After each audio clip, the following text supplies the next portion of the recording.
Hey guys, welcome to another episode on my channel. So today I'm going to teach you how to set fully qualified domain name on your Linux server. And if you don't know what host name actually is, I'm going to show you.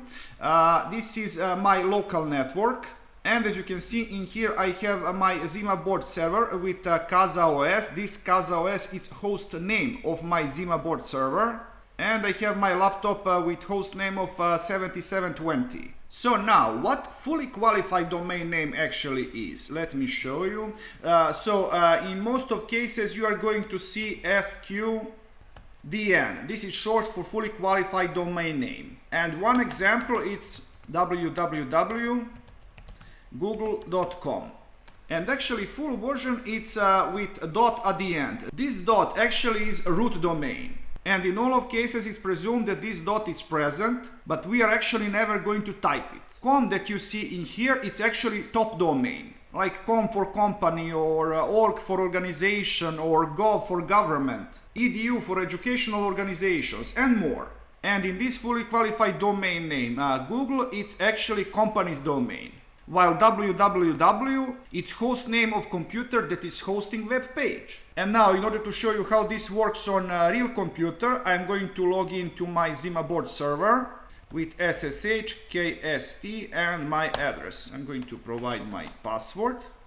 And now, if you type command host name, you are going to see that we are getting CasaOS. But if I type command like host name ctl, we are going to get more details. This where it says static host name, it's actually host name, the real one. And this icon name, it's host name for visual applications. And here you are going to get some more information about your computer, like operating system, kernel, and so on. But now, before we continue with hostname CTL, I want to show you something else. We are going to edit one file, sudo nano etc hosts. If you are using Ubuntu server, you can do something like this in order to set your fully qualified domain name. If you are on your local network, but please, for this method you have to make a MAC reservation on your router for IP address that you are going to use. So I'm using 192.168.0.26 tab, and now I'm going to type a fully qualified domain name like ZimaBoard.kindspirittechnology.local. And now I'm going to type just regular host name, ZimaBoard. But this method is actually not going to work in this case because we are using Debian. So I'm just going to exit from this file, and I'm going to type host name ctl -help. So in order to change some of this information, you have to use this command. So for setting host name, we are going to use command set host name, and for setting icon name, we are going to use set icon name command. And let's do it. I'm just going to clear my screen. So host name ctl, but we need to use sudo. So sudo host name ctl set host name, and it's going to be ZimaBoard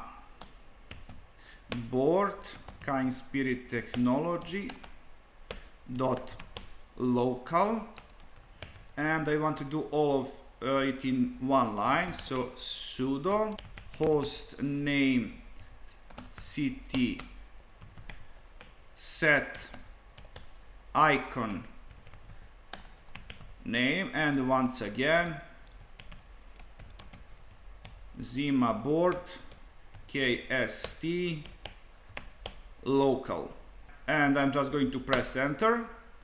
Alright, so now I'm just going to use host name ctl.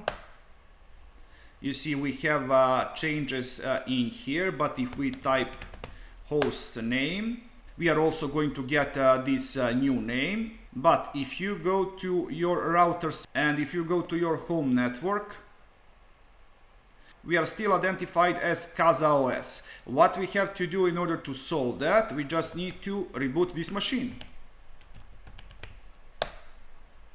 All right.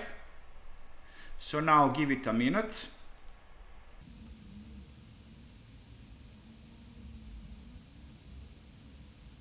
All right, after a few attempts, we finally have ZimaBoard. Okay, so guys, that's all for this episode. I hope that you learned something new, something interesting. So please like, subscribe, and see ya!